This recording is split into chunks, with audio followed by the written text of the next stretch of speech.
Good evening, everyone. I'd like to introduce you to the face of the iconic Australian meat pie. This is Eric, that you've probably met before, and he wants to tell me that this pie came from Orroroo in South Australia and was the most delicious pie he's ever had. So if you're ever in this place in South Australia, do call in and have a pie there. Marie had one too, and she said hers was equally delicious. Well, the photo doesn't show you they're actually about empty. Like a meal and a half. Well, the meat pie, Australia's own fast food. Well, so what is a meat pie? Well, the definition would be, a general one, a pie is a baked dish consisting of savoury or sweet fillings enclosed in or covered by pastry, or perhaps another topping such as mashed potato. So if you're in Britain, a pie is a savoury dish, usually, and a sweet pie is called a tart. Though I believe now with the American influence, they're beginning to call apple tarts apple pies instead of their proper name.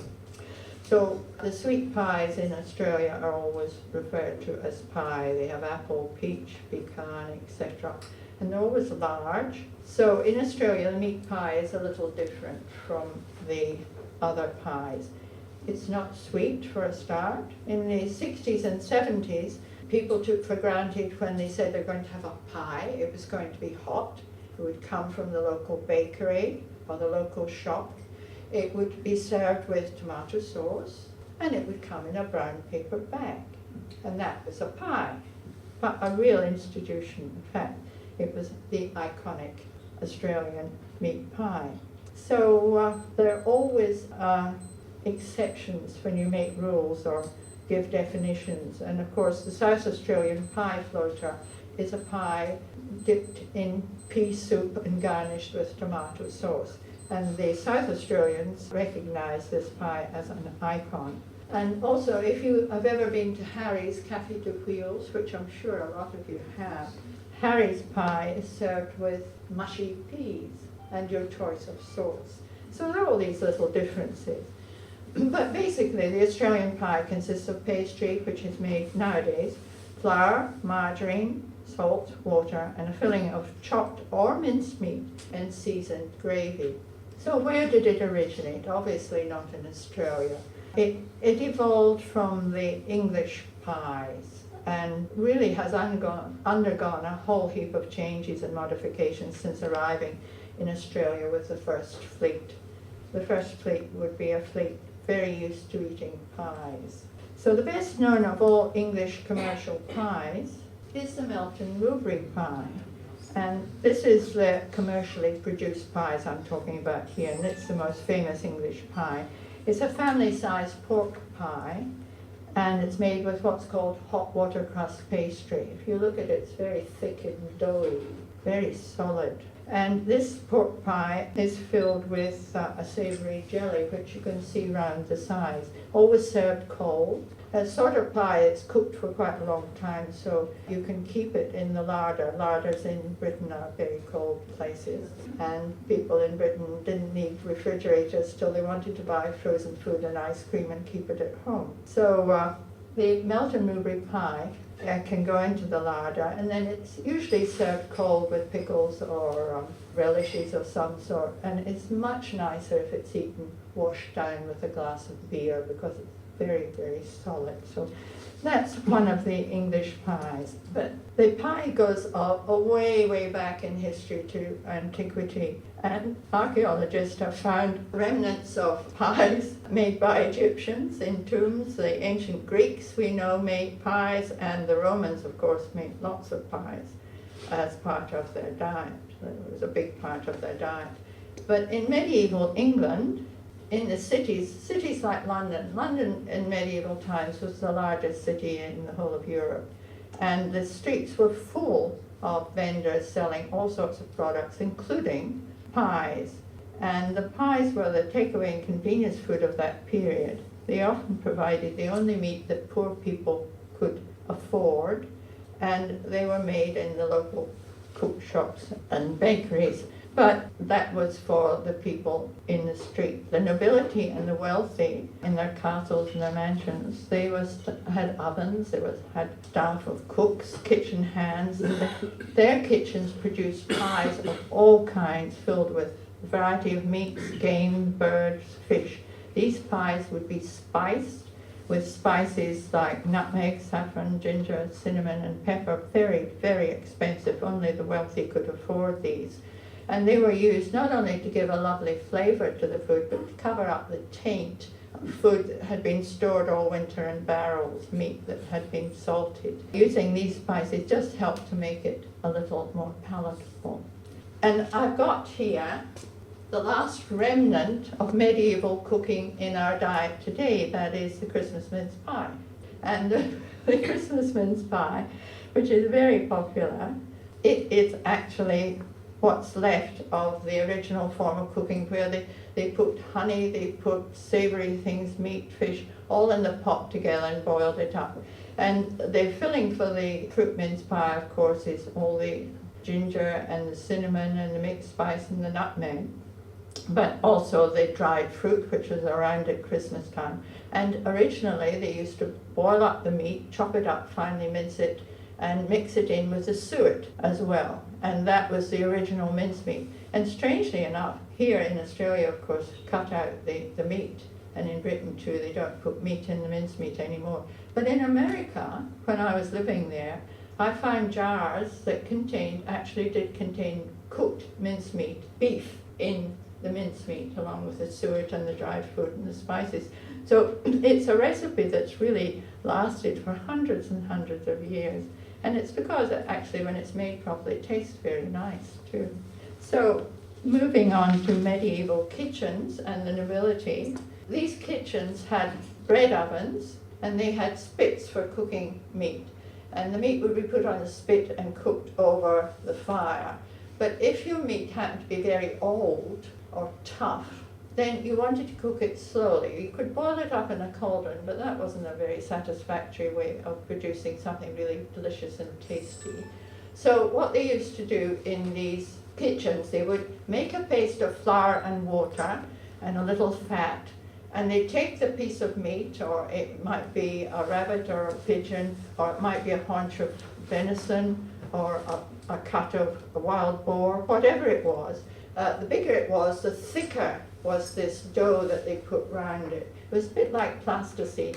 They encased the whole thing in the dough and then put it into their oven and cooked it, depending on the size, until it was thoroughly cooked. And that retained all the juices and softened all the connective tissue so it became very tender and fell off the bone.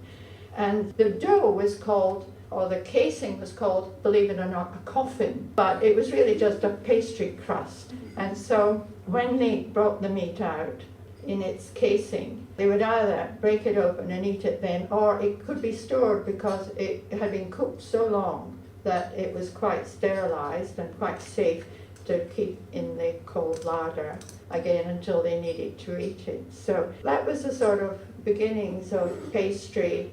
It was refined a lot over the 100 years, but it started then. And they, in relating to that, there's a story of Marie Antoinette prior to the French Revolution. She was told that the French people were starving in the streets, and she's supposed to have said, well, let them eat cake. But what she probably said was, let them eat the crusts, because these crusts that came off the meat could be reused again. They could be crumbled and thickened in stews and soups, and they could be fed to the dogs, the poor, the beggars, and the servants. So nothing would be wasted. So that poor Marie Antoinette probably said, let them eat the crusts from the baked meat. But she had political enemies who gave her a really bad press, and they did want rid of her, so they managed it too. But we've got another picture here. Now, why have I got a French gourmet pie from the Ganache Patisserie in Castlecrag here? Well, it's because it's made with puff pastry made with butter. And we owe the French skill with puff pastry made with butter to a woman called Catherine de Medici, who from Florence, incredibly wealthy city-state Florence, and the Medicis were very, very powerful people. She married the Dauphin, who later became King of France, and she took with her from this very sophisticated palace that she came from in Florence. She took with her entourage, not only her artists, her ladies-in-waiting, her courtiers, her painters, she took her cooks. And her cooks took with them these wonderful recipes for the flaky and the puff pastries. And the French couldn't believe their luck. They've never looked back, and they make the most wonderful puff pastry confections to this day. And we have in Sydney a lot of these skilled French pastry cooks who produce this mouth-watering food. And I can tell you from personal experience, I ate, not that pie, I didn't eat the one with the tomato sauce on it.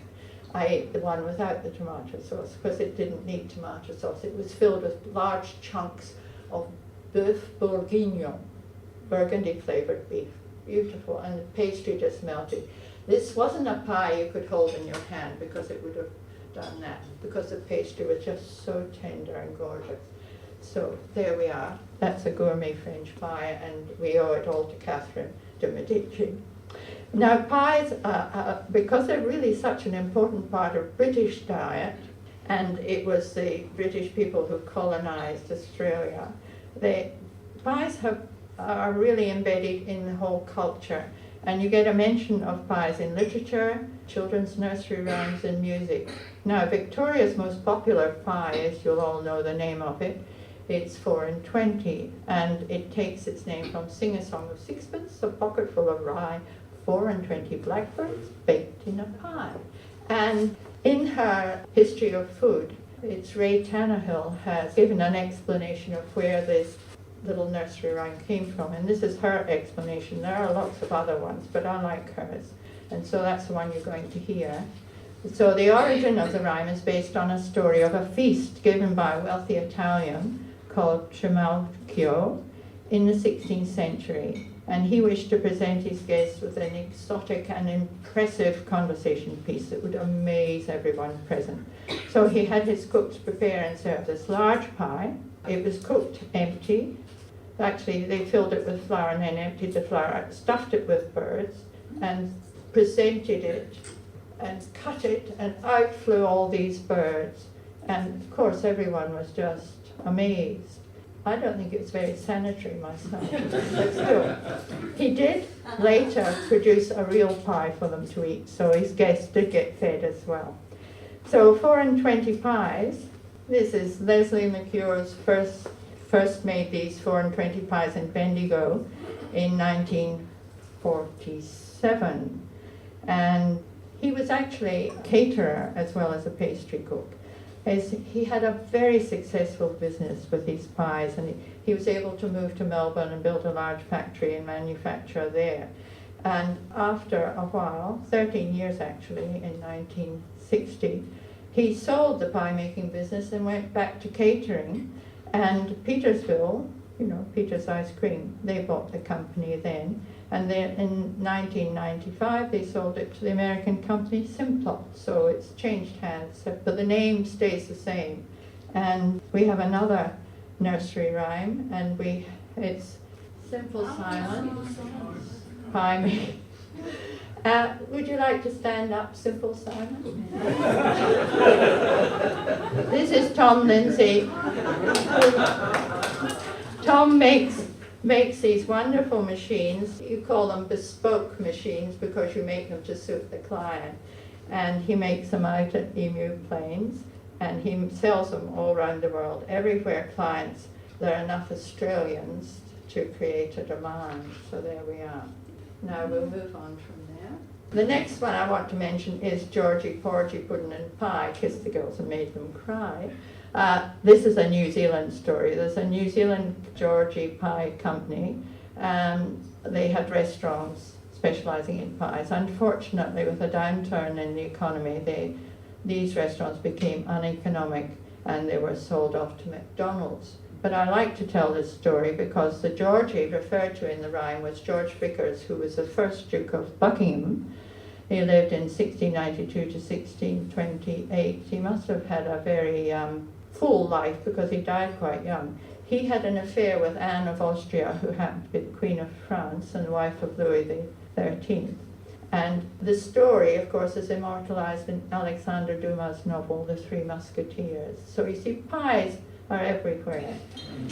They're also in the world of music, so this is more modern. This Sondheim wrote an opera called Sweeney Todd the Demon Barber. And what did Sweeney Todd do? He murdered some of his customers who they thought deserved to be murdered. The meat was finely minced and made for filling for his pies that his accomplice, Mrs. Lovis, the pastry cook, made. And she sings a song in the opera of how she makes the worst pies in London. And I think she's probably right. So, now moving on. This is a quotation from Terry Pratchett. Any Terry Pratchett lovers in the audience? Fantasy? Me? No? He writes the Discworld fantasy books. And this is one which is called The Last Continent. And you can guess which continent he gets his inspiration from. Who is this hero striding across the red desert? Champion shearer, horse rider, road warrior, beer drinker, bush ranger, and someone who'll even eat a meat pie floater when he's sober. So that is Terry Pratchett's impression of an Australian, and I reckon he's read about Ned Kelly and he's seen all the reruns of the Mad Max movies, because that's what it reminds me of. So there we are.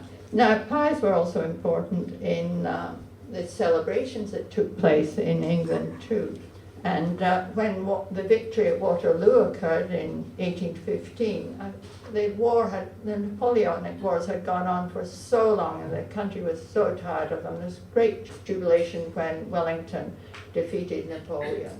And so what did they do? They celebrated with the most enormous meat pie. They had to build special ovens to cook it, and it fed hundreds of people. And later on, quite a few years later, Wellington had become a politician, and he was responsible for the repeal of the Corn Laws. And I don't know if you know anything about the Corn Laws, but a lot of people starved due to the Corn Laws. And when they were repealed, there was great rejoicing. So an even bigger pie was produced. It took 30 horses to drag the wagon with the pie to where it was being served. They managed to lift it onto the table, and guess what happened? Oh, no. They cried. But the pie stayed intact, so everyone enjoyed it. So there we are. And even the Americans realized how important pies are to English culture. Because when the Prince of Wales, now I don't mean Prince Charles, I mean the son of Queen Victoria, who later became Edward VII, when he went to New York, you know, Americans say they have nothing to do with royalty, but they just love royalty. So they prepared all sorts of things for him, including receptions and a supper in his honor. And guess what the main dish was in the supper? It was a huge steak and kidney pie. So there we are. That's the Americans' contribution.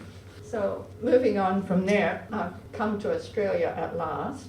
Life was very difficult for the convicts and the soldiers and the Marines who arrived in the first fleet. They were totally dependent on supplies brought by sea at the beginning, and at times near starvation. And wheat had to come from India, and it wasn't until they had a steam-driven mill erected in 1815 that wheat could be ground in commercial quantities. Up to then, they had the most primitive methods of grinding wheat. So it was very difficult to make bread or pies at that time. They could grow maize, but of course it doesn't make good bread. But things improved after they got their steam-driven mill and several others. But 1821, Sydney had 11 mills, 52 licensed bakers producing bread and pies and cakes and other baked goods. And in the more isolated places, in the small country towns, women were still making bread and pies in their own kitchens in the traditional way. And of course, at this time, damper emerged too as a really quick bread for people who didn't have time or yeast or the ingredients of the kitchens or the ovens. But by the 1900s, each town in New South Wales had its bakery, and they supplied bread and pies and cakes to the local inhabitants. Now, the pies were made fresh each day because with the climate, there was always a problem, no refrigeration of it. They had cool garden safes, but nothing that was really quite equipped to keep things like pies from going off. So they were made fresh each day, no refrigerators or freezers, of course. The flour would come from the local mill, and the meat would come from the local butcher, and the meat and the fat from the local butcher. So they just used what was available, and perhaps the fat was suet, clarified dripping, butter or lard. It just depended what they had and what was most economical for the baker to use. You might say, well, why didn't they use margarine? Well, it wasn't available. That was why. It was invented by a French chemist as a substitute for butter. Napoleon III had looked for a substitute that didn't cost too much. And this French chemist had made some margarine, but it wasn't very nice. And it wasn't until it was refined and improved that it became usable, shall we say. The problem, of course, with margarine was that the dairy industry did everything it possibly could to stop the making, improvement and selling of margarine. And it wasn't until after World War II that the industry was freed of quota restrictions and regulations and allowed to grow and develop. And margarine was available to the bakers for their cakes and pies, etc. Well, that's what happened in the country. In the main cities of Sydney and Melbourne, they were growing very rapidly, and there were busy markets and street vendors selling all kinds of products, including pies. And here we have Sydney's most famous pie vendor, undoubtedly Harry of Harry's Café de Wheels. Now, this was Harry Tiger Edwards, who opened his business in the late 1930s selling pies and crumb sausages near the entrance to the dockyard at Woolloomooloo. And by the 1970s, Harry had become so successful that he was declared an Australian icon. And he had celebrities like Frank Sinatra and Robert Mitchum and Olivia Newton-John and Colonel Sanders, as well as all the locals and all the tourists who turned up in the evening to have a pie and mushy peas with Harry. And the Café de Wheels, the original, this is a picture of the original, is in the Powerhouse Museum at Castle Hill. And the Harry's Café de Wheels is also on the National Trust Register as an Australian icon. So there you are.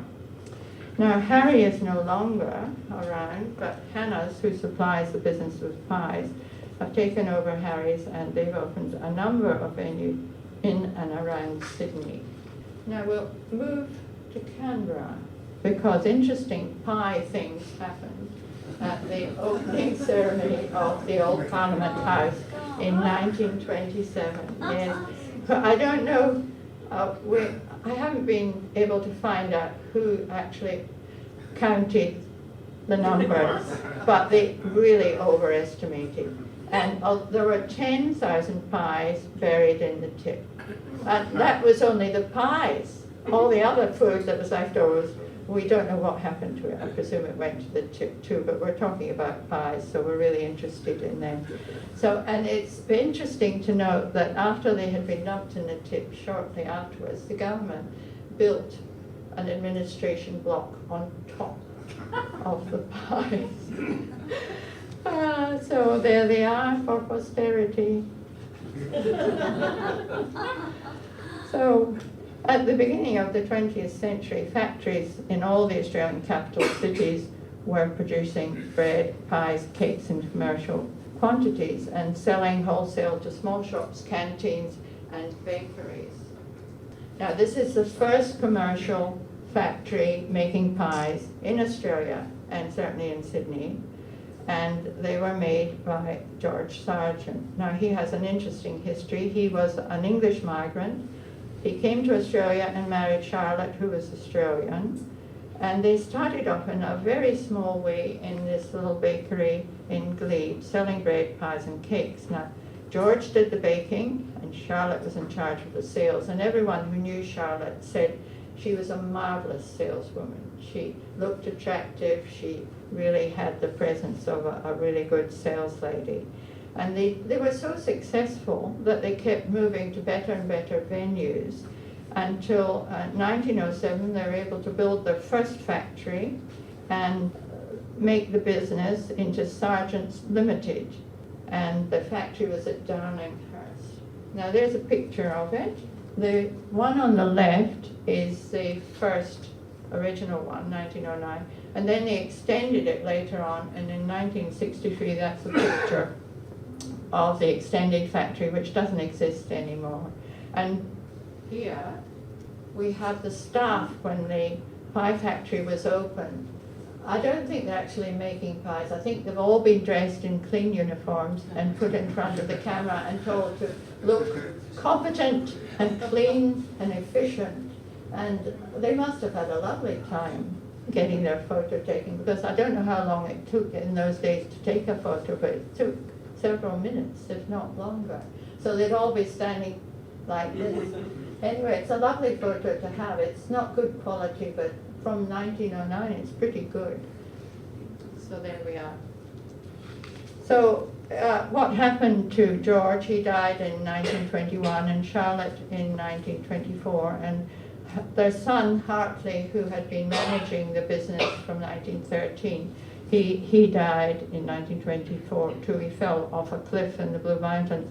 But he had gone to war in the First World War, and he joined up in 1916. He'd gone to fight, he'd been wounded, he'd been captured, he spent a year in a prison camp. When he came back, he wasn't the same man. So it's really a sort of sad end, but that was the end of the family involvement in Sargent's Limited. We're moving on now to the 1960s. And here you have Big Ben Pies and Tip Top, the same company, one making bread, one making pies. And they had, well, there were, I should say, in the 1960s, 4 major pie makers in Sydney. There was Gartrell White's, this is Tip Top and Big Ben Pies. They were the largest. They produced Big Ben pies at a rate of nearly 25 million per annum, which, when you think of the population of Sydney, then that was pretty good, because they sold locally. It wasn't that they went from one end of the country to the other as they do now. So it was a lot of pies. And in 1963, Gartrell White was actually owned by the international company Weston's Foods, and their pie factory, this is factory as it was at Newtown. There were 3 other big Sydney makers at this time. Sargent's were still operating from their original factory at Darlinghurst, and there were Scott's and Ireland's, and each one was about, that is, Sargent, Scott's and Ireland's, about a third of the size of Gartrell White's. Then there were several small pie makers, such as McKeon Boys, and there's a photo of, and I think that building's still there. That was McKeon Boys, and that was where Tom started his business of Simple Simon, wasn't it? It is. Yes, so it's a very interesting They let me in the photo morning, to have, yes. Now in 1963 also, Unilever, who is a major supplier of margarine to the pie industry through their subsidiary company Edible Oil Industries, they did some research into the feasibility of entering the booming pie making industry. And they gathered information on all the major pie makers in New South Wales. And a report on this study is in the Unilever archive, up there, and the Royal Australian Historical Society.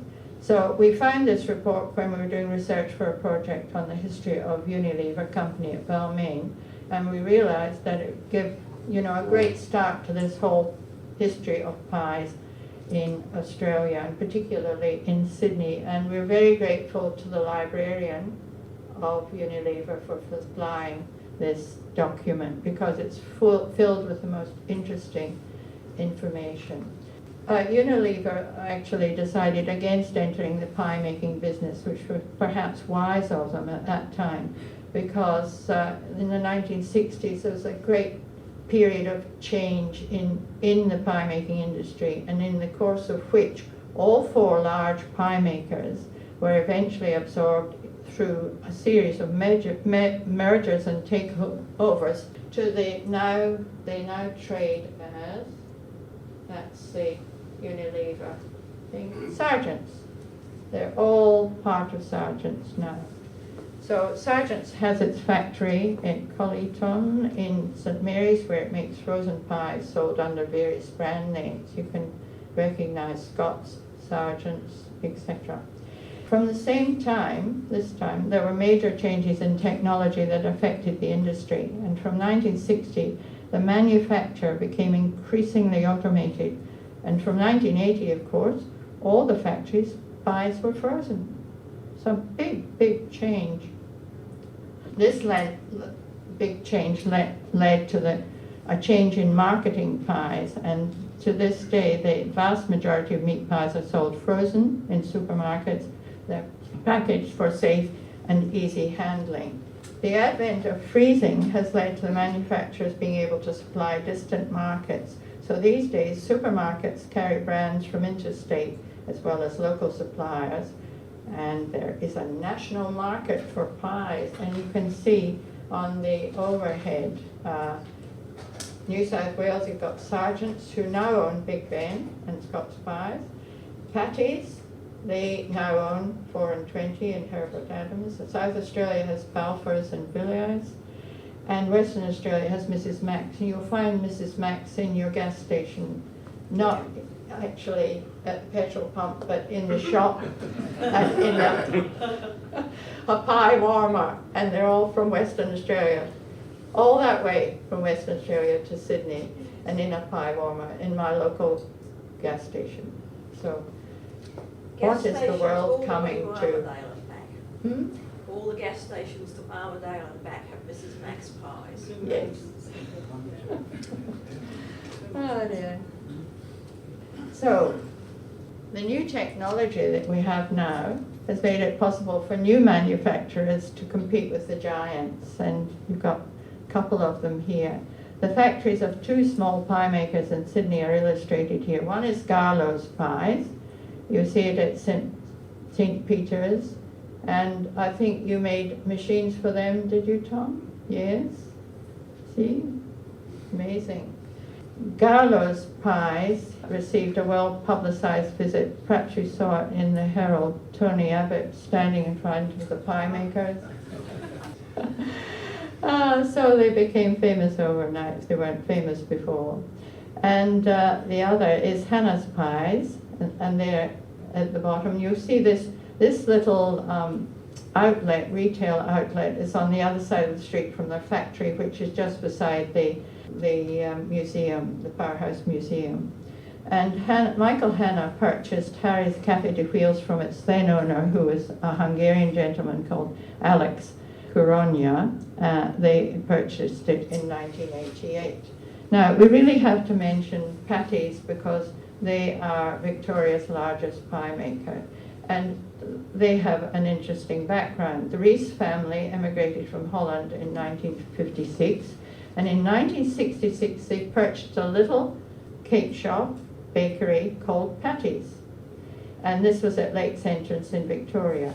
Now, they were extremely good business people. They built up a business selling pies and bread rolls very successfully. They were able to expand rapidly, and in 1985 they moved into a factory at Bairnsdale, and in 1998 they renovated and expanded the factory, adding the latest of the freezing equipment, and in 2003 they purchased 4 and 20 and Herbert Adams from Simplot. So they're now the major producer in Victoria. So what's in a pie? We've heard about where the pies came from, the history of pies. What's actually in it? I mean, what is the filling? There's always been controversy about the nutritional value of the pie. Now, in 2002, Bob Carr, who is former Premier of New South Wales, he launched a childhood obesity summit.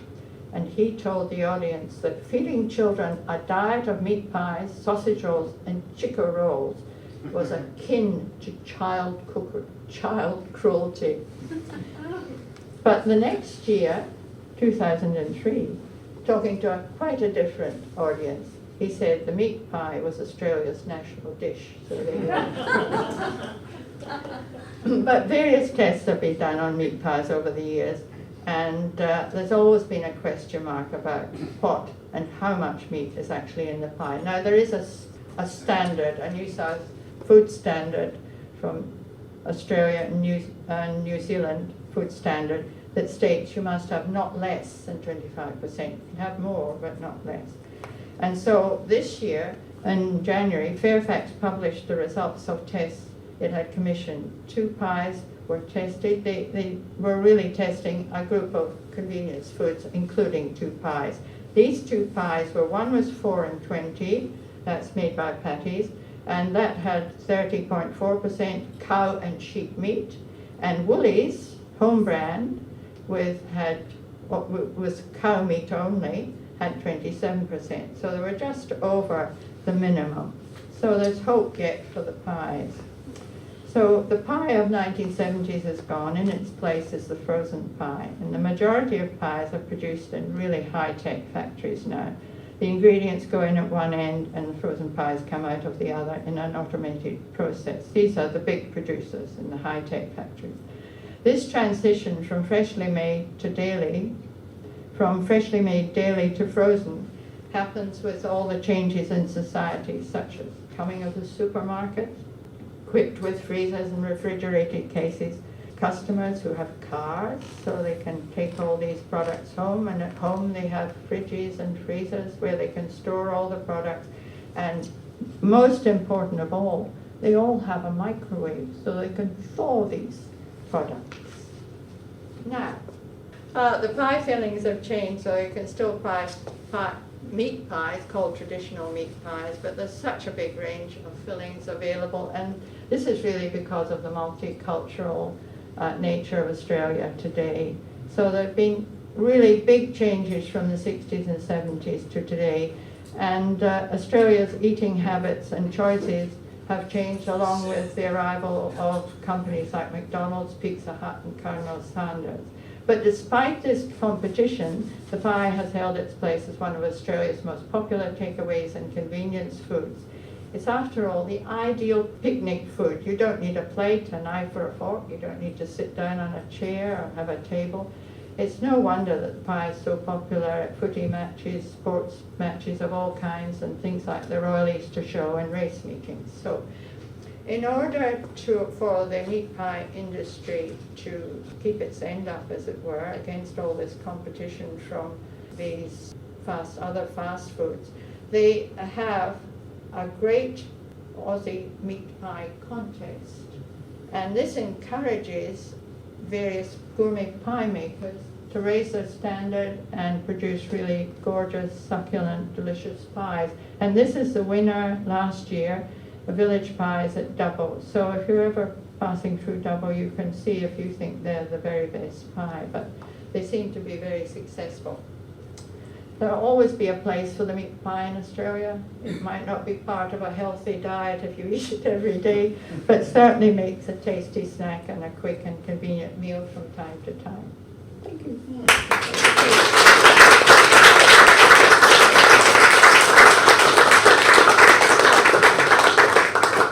Right, are there questions for Anne? Yes. Not so much a question, as just a couple of pie comments. Yes. Growing up in Kempsey, in the mid-north coast of New South Wales, everybody knew that the Willawarren Bakery upriver did the best pies because they were flaky as opposed to the other, and they had big chunks of meat. Oh. And people would drive all the way to Willawarren just to get pies. The other thing is, just yesterday I was driving back from Kempsey and went, of course, through Fredericton, where they have the famous Freddo pie shop, home of the crocodile pie. Oh. And they do countless of 40, 50 different kind of pies. You go into the shop and there's just all these different kinds of pies there.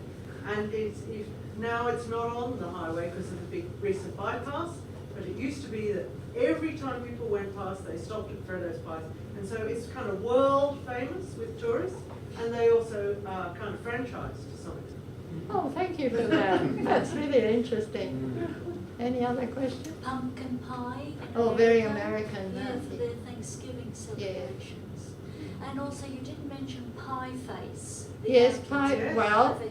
Tom created all the machinery for pie face, didn't you? Yes, They're all see? over the world now. They're He's, in, you name it, he's made it. Oh. Half pie machine New will York travel. City.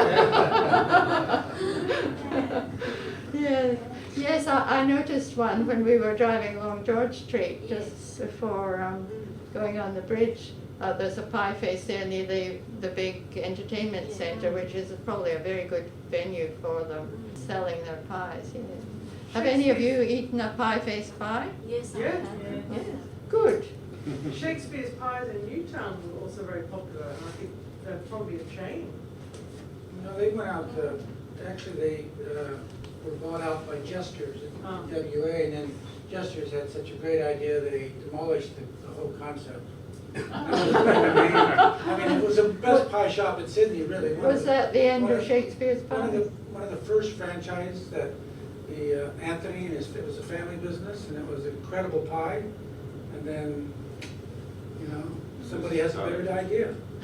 Yeah, that certainly was at Cronulla, and I think that's where they started, or one of the families started there. That's right. And then they were bought out or something, you just said, and then they moved it back to Cronulla, but didn't last very long.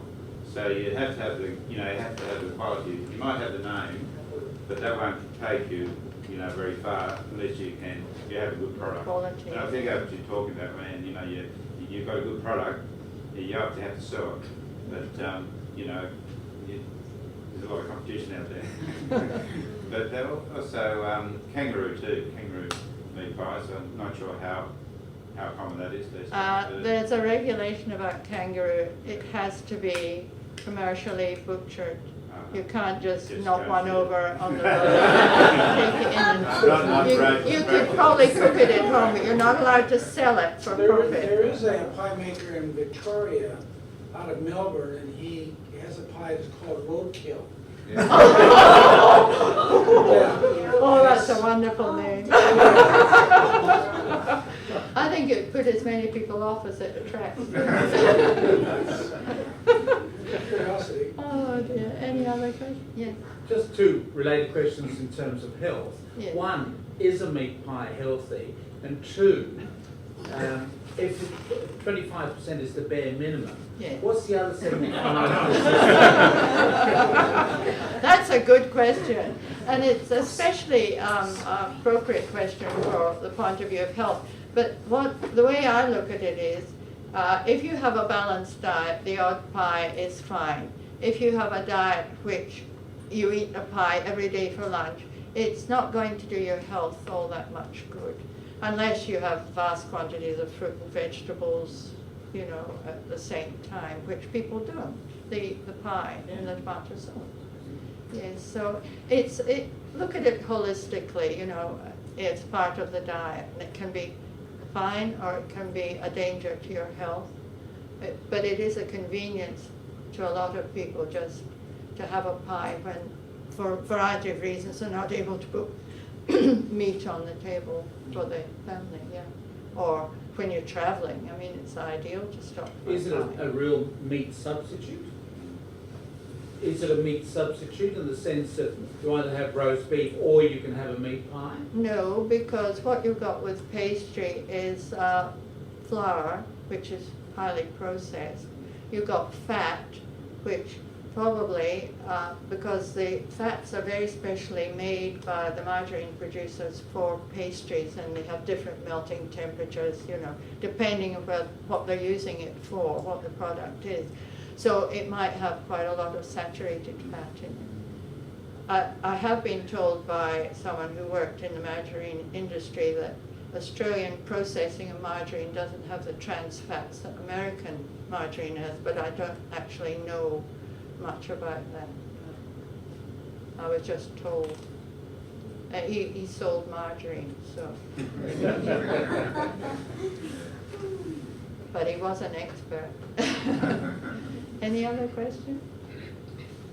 And one from you mentioned there was a divergence of the Australian pie From the English the pie. English yeah. pie. Could you just explain a bit more about that, especially Well, the salt content? I only took the Melton Mowbray, so such a typical pie from that part of the country, but if you go to England, it's like any other place that's grown up for hundreds and hundreds of years. Each little area has its own special pie, and they're all just slightly different. The shapes of the bread are different. You know, they're still in Britain, although it's sort of unified, there are still all these regional specialties. I mean, you got here the ones brought from Cornwall, the pasties. You don't have our Scottish bridies, I'm sorry to say, because they're quite delicious. But they don't seem to have come with the Scots to Australia, they left them all behind. They're a flaky pastry over mincemeat that's, you know, the fillings put in folded over, it's like a turnover. But it's called a bridie. Oh. A forfa bridie. So really, I took that just because it was an example people could identify that might have heard of. And if you go to the internet, you can see they make little ones and big ones, medium-sized ones now. Yes, Eric? You didn't have to answer the last gentleman's question. What makes up the rest of the pie? That's a really good question. I'll leave that to someone else to answer. You tell us. There's a so-called standard on the market, so you have 100% to start with, so we always Does that say. include the pastry? Yes, yes, so 50% of a weighted pie is normally pastry.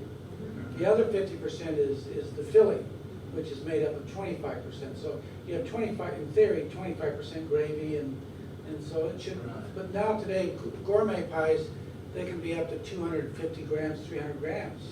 So it's changed. It's now very ethnic orientate, you know, there's a lot of influences in pies today. So but that sort of went out the window. That's back in the 90s, now it's changed quite considerably. You know, that's rule of thumb. Thank you, Tom. Oh, but sort of. And on that same thing, the village bakery, Yeah. is that a single producer with one outlet? As far as I know, but Tom would Making know. gourmet pies? They're three brothers who run the company, and they're well famous. They make double famous. They have as you drive into town, as it says there, you can go in, it's by the railroad tracks there in Double. Yeah. And it's unbelievable, very Australia. You go in there and it's a big cafe. You wait in line, it's fantastic really. And it's a big operation. Now they're going everywhere in Australia. Yeah, they've made their name. But then how widespread are that sort of gourmet pie making operation? We have a Yeah, pie shop. they're popping up everywhere now. It's like the bread industry. At first you would have just Tip Top or Vogel or a couple of other brands. And then, you know, there was no fresh bread at the weekend when I arrived in Australia.